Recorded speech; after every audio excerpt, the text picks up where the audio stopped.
a paz do nosso Senhor e Salvador Jesus Cristo esteja no coração de cada irmão. Amém? Amém. Queridos, sejam bem-vindos a mais uma EBD Pibo. Hoje daremos continuidade ao tema geral de a volta de Jesus com aulas escatológicas sobre como será o processo e os eventos mais importantes da volta do nosso Senhor. E hoje a gente vai falar sobre, claro, a volta de Cristo, vinculado à aula anterior, que nós aprendemos sobre a ressurreição dos mortos assim que Jesus vier. Após a ressurreição de mortos, ocorrerá o que com o nosso corpo? A gente vai saber no decorrer desta aula. Então eu convido aos irmãos a permanecerem atentos a esse conteúdo.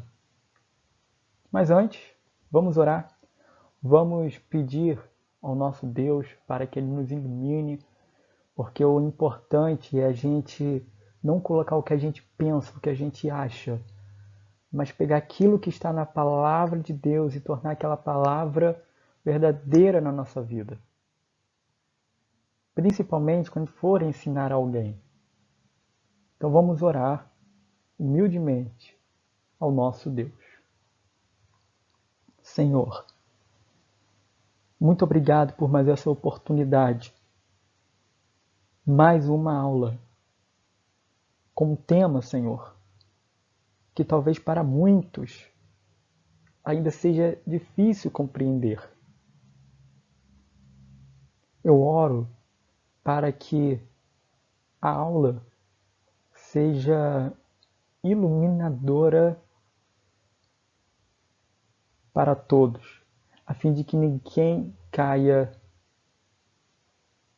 em enganos, em falsas doutrinas, mas estarem atentos à verdade que vem das tuas santas escrituras. Muito obrigado por me dar mais esta oportunidade e privilégio de ensinar ao teu povo aquilo que tu preparaste para o nosso resgate, no momento em que tu retornarás. Permaneça com cada um dos meus irmãos. Abra-lhes, Deus, a mente e o coração.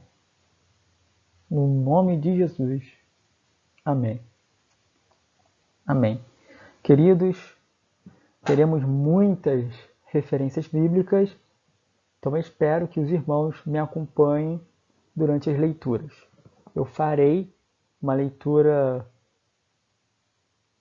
por ordem de aparição e sempre que houver alguma referência a corpos glorificados, nós vamos ler e eu vou explicar para os irmãos o significado da passagem. Então vamos prosseguir.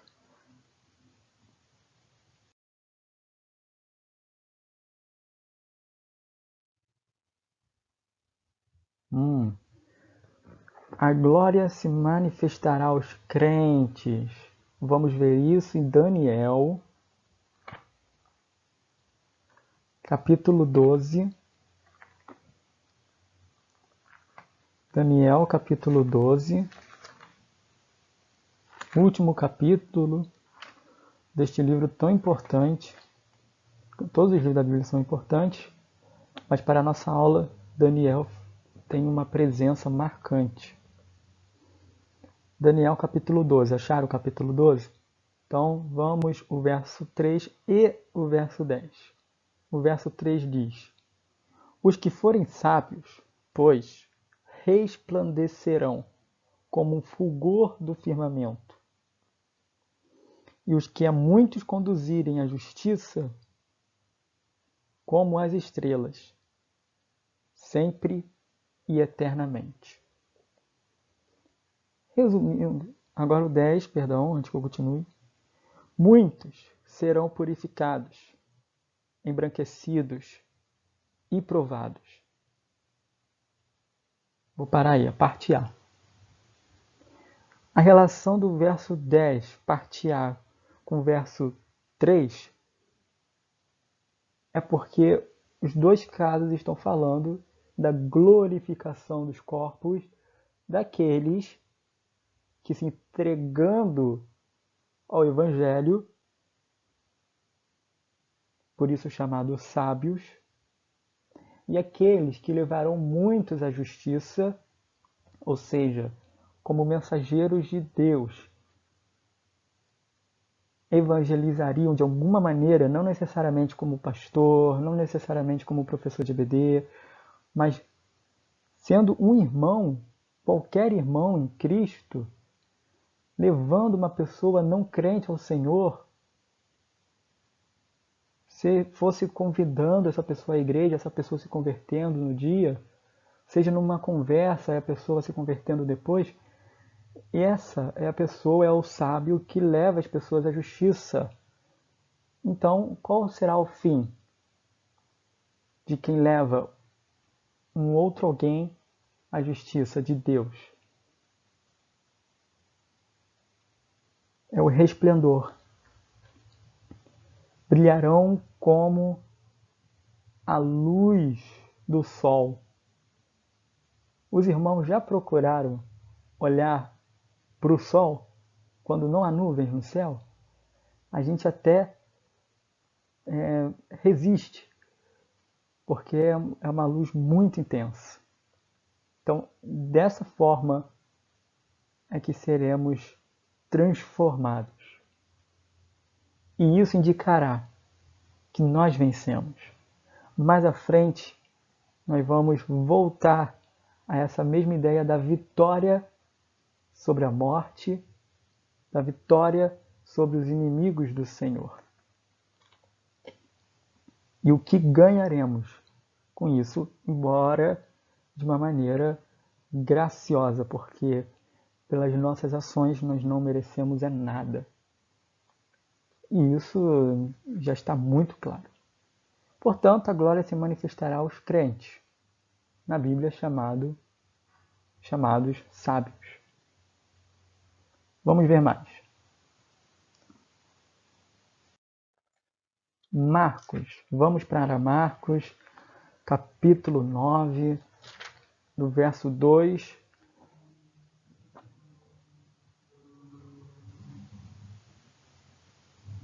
ao verso 10.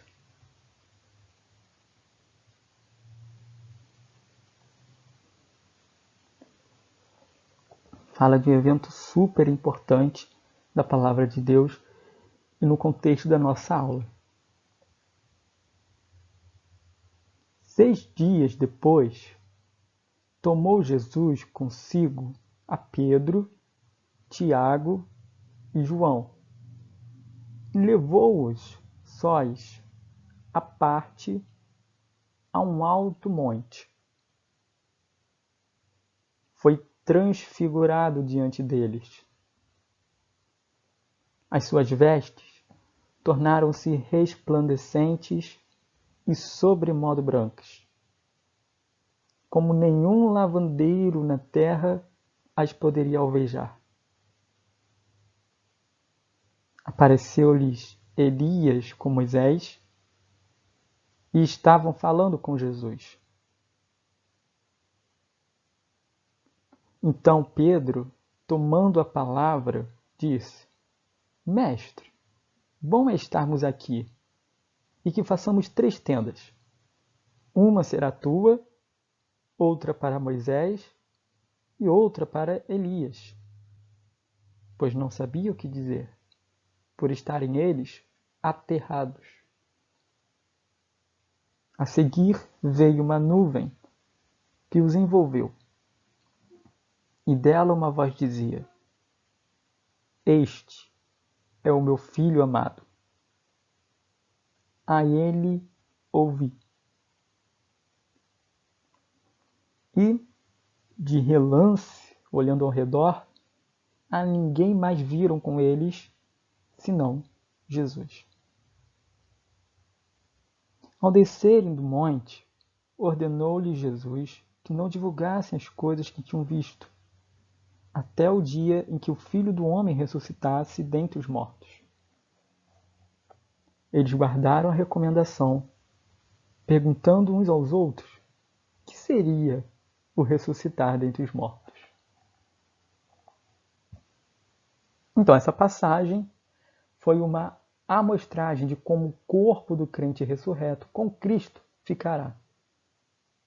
Daniel dissera anos antes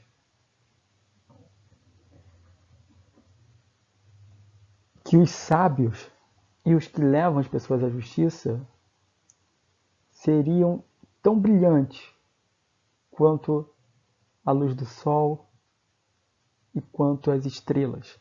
E a transfiguração foi uma amostra grátis para Pedro, para João e para Tiago. De modo que o autor, Marcos, que provavelmente relatou essa passagem ouvindo do próprio Pedro, teve que descrever que as vestes de Cristo se tornaram resplandecentes e muito brancas, tão brancas que não havia um lavadeiro, não havia um sabão em pó, falando hoje em dia, não havia um alvejante capaz de tornar aquela roupa tão branca como a glória que resplandecia. Então essa é a amostragem de como o corpo de um crente em Cristo ressuscitará. E essa diferença está marcada também num outro texto muito esclarecedor e muito importante, que está registrado na primeira carta de Paulo aos Coríntios, no capítulo 15.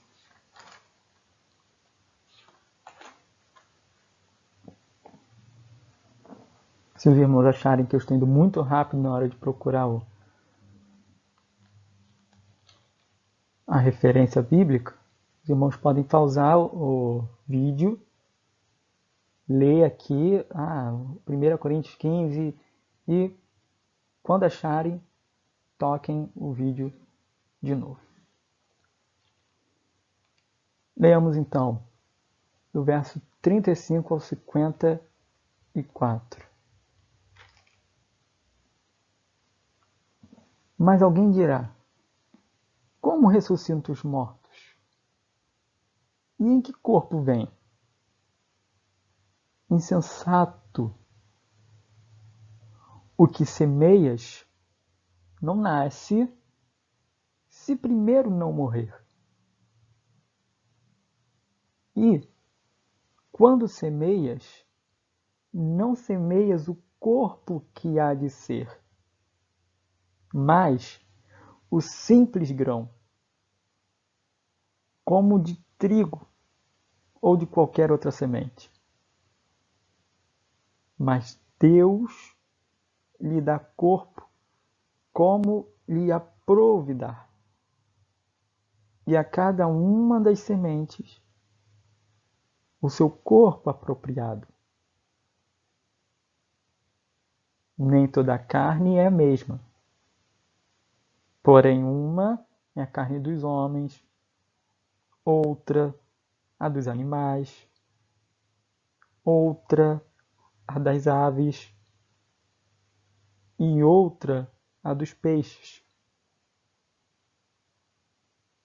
Também há corpos celestiais e corpos terrestres.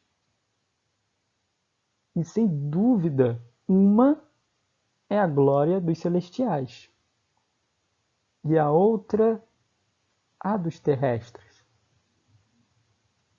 Uma é a glória do sol, outra a glória da lua e outra a das estrelas.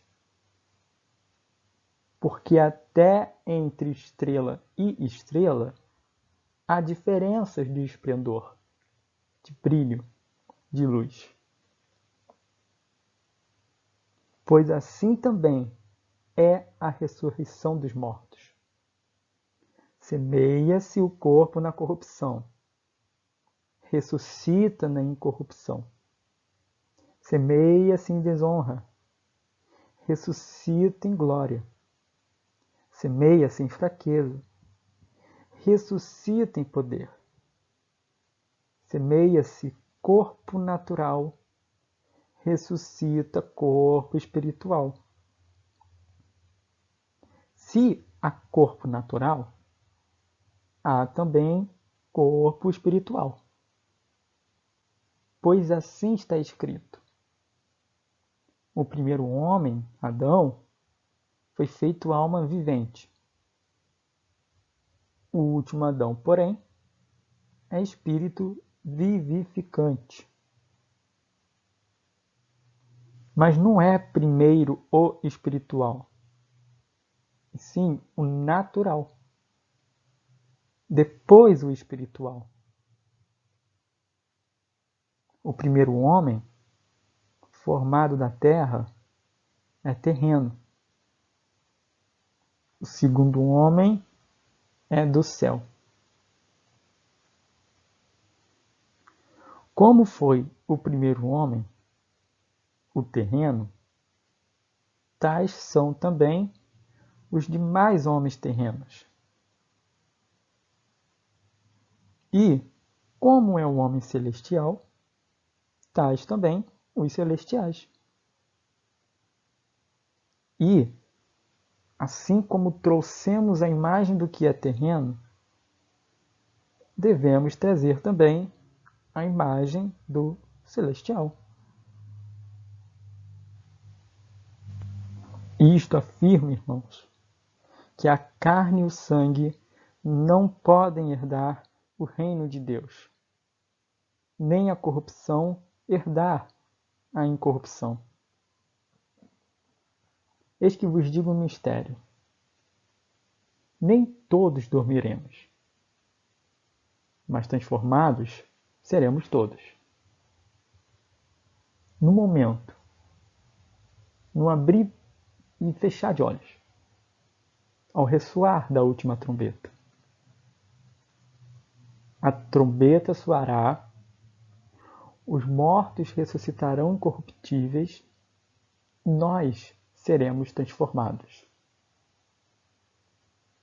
Porque é necessário que este corpo corruptível se revista da incorruptibilidade e que o corpo mortal se revista da imortalidade. E, quando este corpo corruptível se revestir de incorruptibilidade, e o que é mortal se revestir de imortalidade, então se cumprirá a palavra que está escrita: tragada foi a morte pela vitória. Então Paulo aqui explica a mudança no corpo humano quando houver a ressurreição. Por isso que Paulo usou o exemplo da semeadura. Na hora em que vai o agricultor semear uma semente, ele não semeia a árvore, pá, já bota lá. Não. Primeiro começa a semente e com o tempo, aquela semente ela vai germinar e dará vida a uma macieira, se a gente for pensar aqui na semente da maçã. Numa laranjeira, se a gente for pensar na laranja. E isso é muito interessante. O que Paulo quer ensinar? Ele quer ensinar aos coríntios, que acreditavam que não haveria ressurreição de mortos, porque eles achavam que ia ser uma ressurreição de carne e osso, carne e sangue, como foi a ressurreição de Jesus, antes de ele subir aos céus. Paulo fala o seguinte: olha, Não, a gente não vai ressuscitar com carne, assim, com músculo, osso. Não, porque carne e sangue não pode herdar o reino de Deus, porque o reino de Deus é puro. Lá só tem a glória de Deus. E a glória de Deus não comunga com o pecado. E o nosso corpo é um corpo de pecado porque o mundo jaz no maligno. Então é por isso que o necessário é a gente ser plantado aqui na terra com essa carne, porém acordarmos no céu com o corpo espiritual. Porque como você planta uma semente de maçã e a maçã não vai ficar na forma da semente, mas a semente vai dar forma à macieira, assim também a gente. A gente é plantado no pó da terra, a gente é formado com essa carne, e quando a gente morrer, vai ressuscitar em outro corpo, um corpo transfigurado. Então era isso que Paulo estava explicando.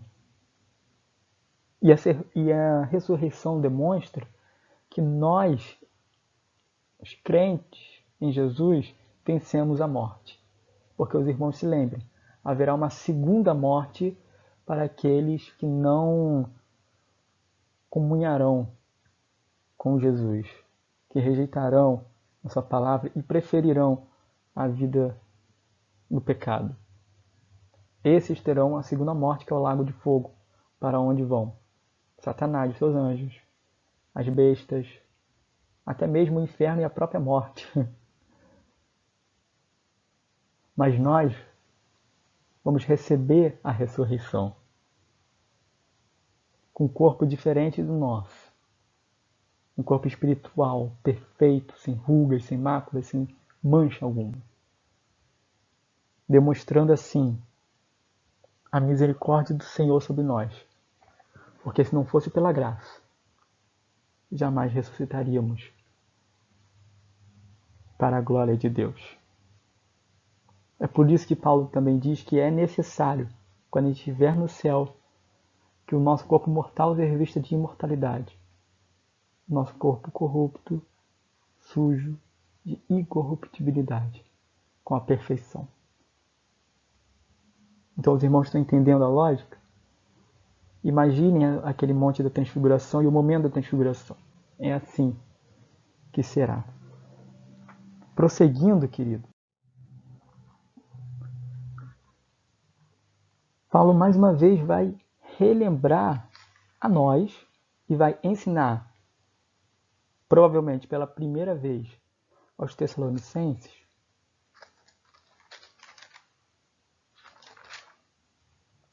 que a ressurreição de mortos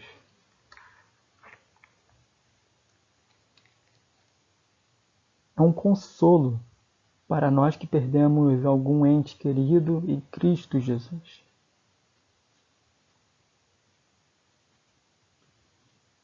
Do verso 13 ao verso 17.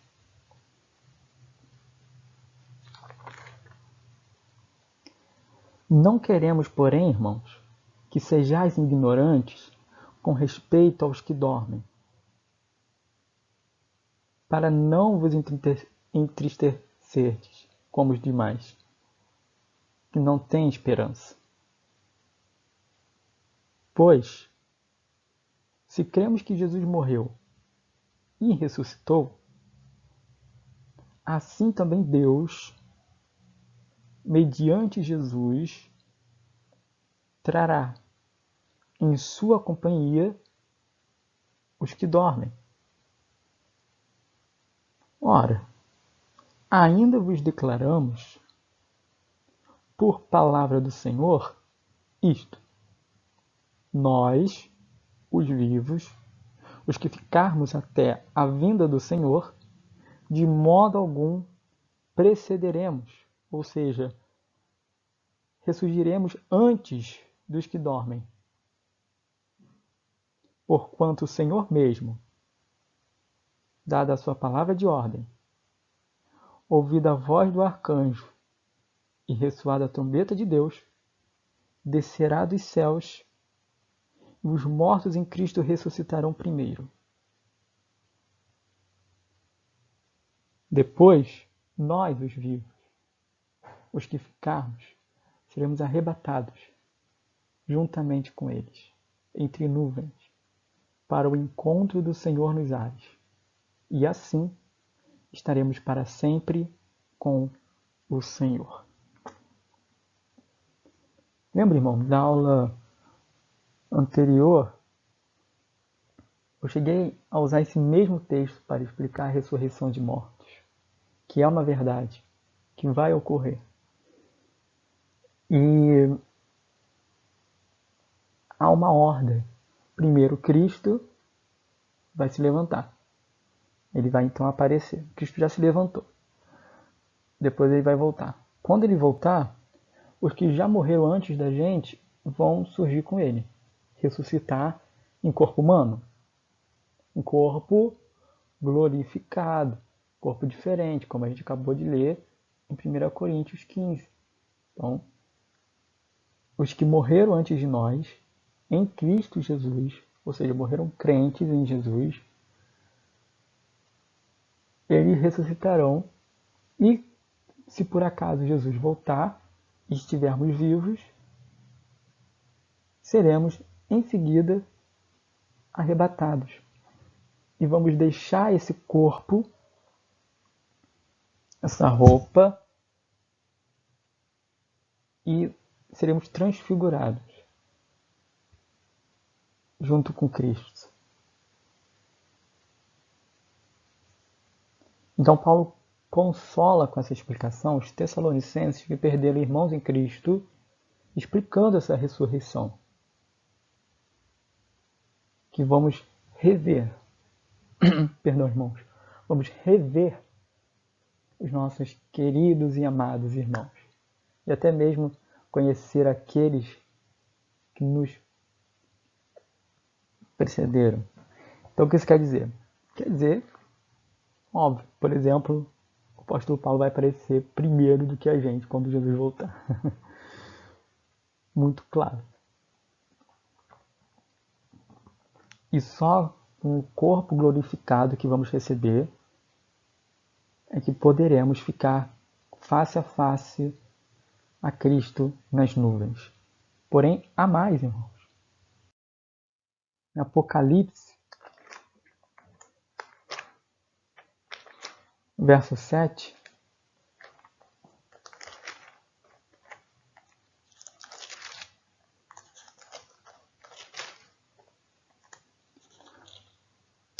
Apocalipse capítulo 7, versículo 9 ao versículo 17,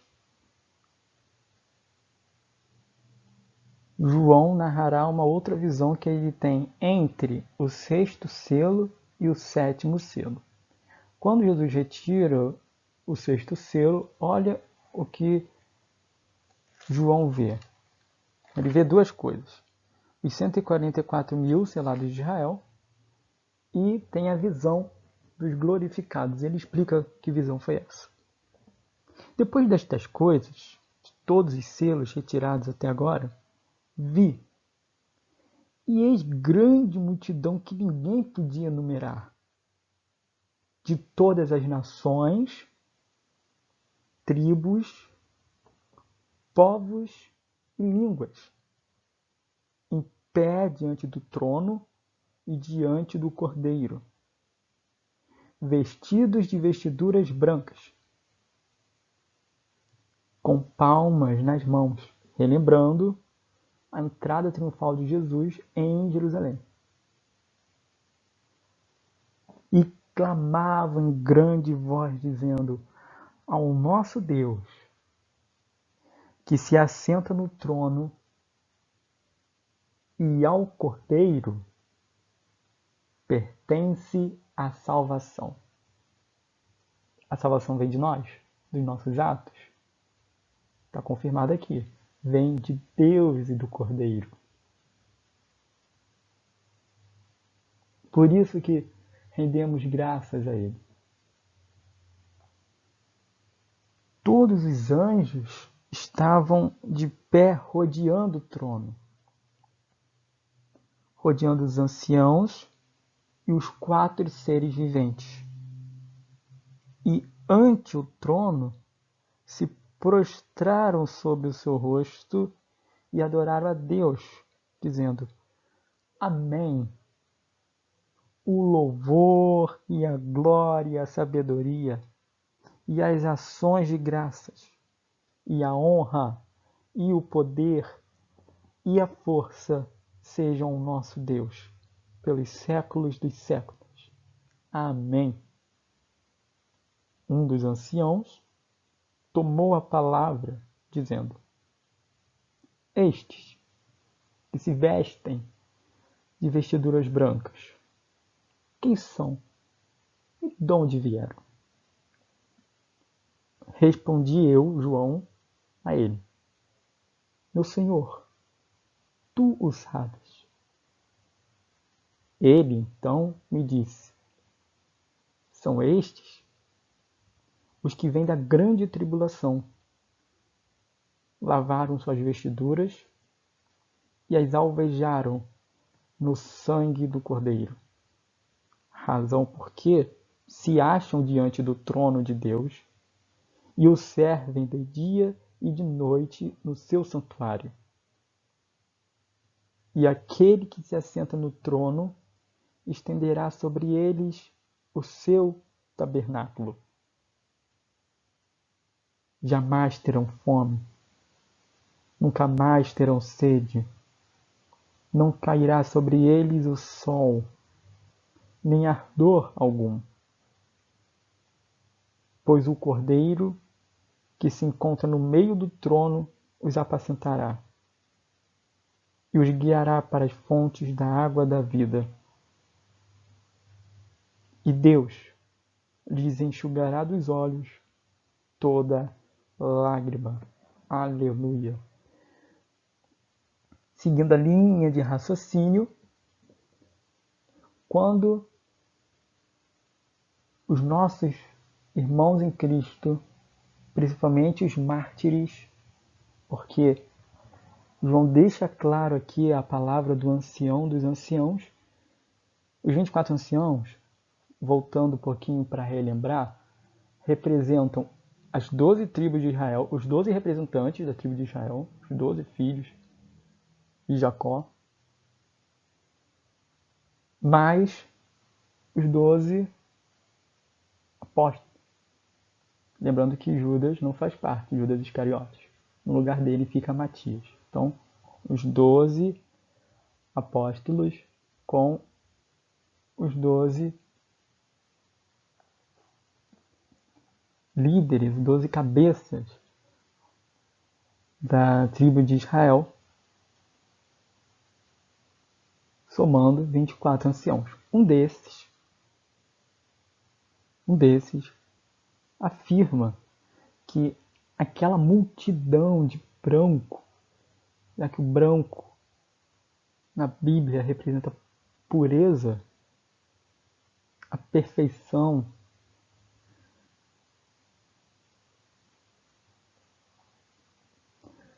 eles são os que vêm da grande tribulação. A grande tribulação fora predita por Jesus.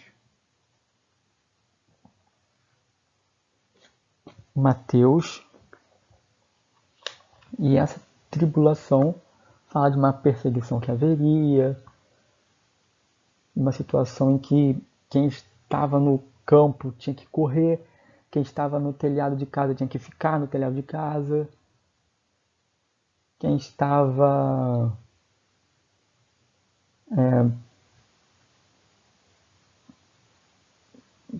quem estava na cidade tinha que correr para o monte. Esses sobreviveriam. Os que sobreviveram firmes no Senhor ganharam como recompensa, talvez por serem mártires mortos pela fé em Jesus, as vestiduras brancas que foram lavadas no sangue do Cordeiro. Então, o quem terá o corpo glorificado? Os que morreram em Cristo Jesus, que se converteram a Cristo Jesus. Isso é a salvação.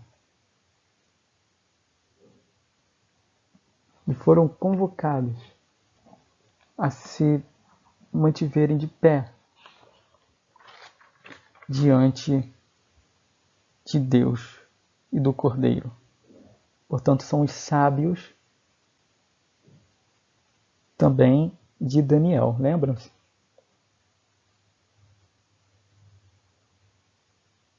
E é bom que dá para perceber que haverá uma referência à população de todo mundo que se entregar. Então tem brasileiro, tem chileno, aquele que se converteu a Jesus, todos que se converteram a Jesus, japonês, chinês, estão todos ali.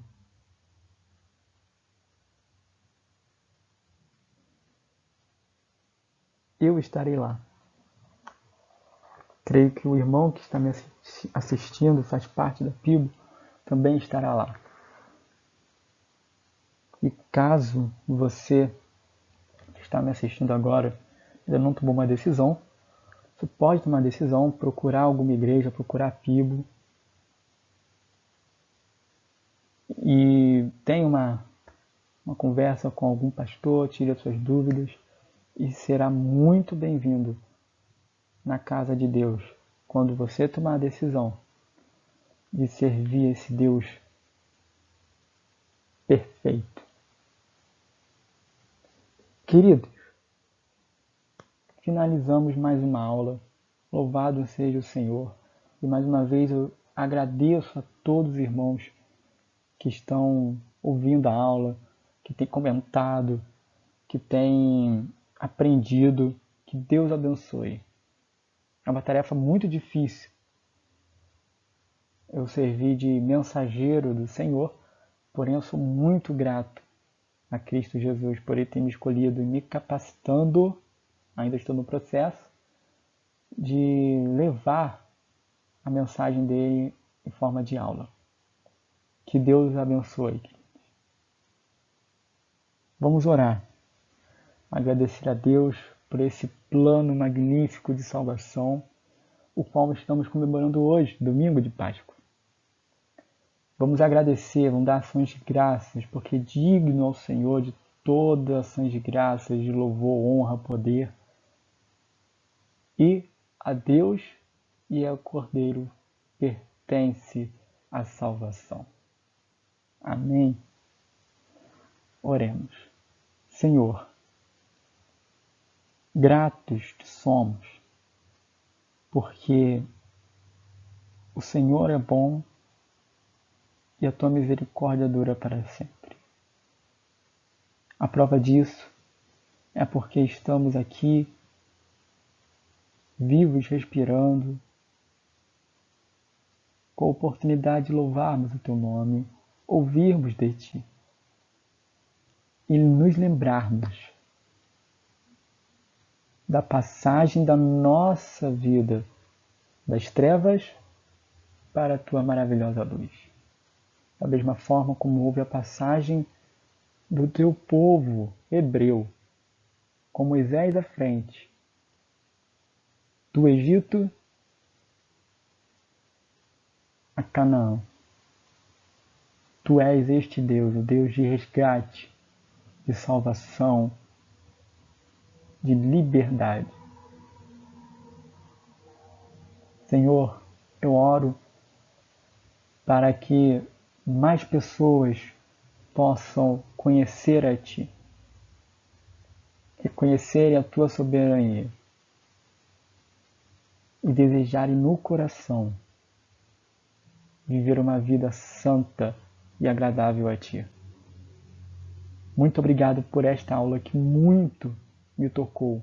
Não importa quantas vezes eu ouço, Senhor, sobre o Teu plano, sobre a Tua morte e a Tua ressurreição. E não importa quantas vezes eu leio ou releio a Tua palavra, principalmente em referência à Tua volta, é sempre com alegria, sempre com êxtase, Senhor. Muito obrigado por esta oportunidade. Louvado seja o teu nome. Louvado seja o teu nome. Esteja com os meus irmãos que ouviram esta aula. Esteja com aqueles que por acaso ouvirem esta aula, virem esta aula, porém ainda não conhecem a Ti. Esteja com esses também. E os salve. Muito obrigado por este dia. Em nome de Jesus. Amém. Graça e paz, queridos.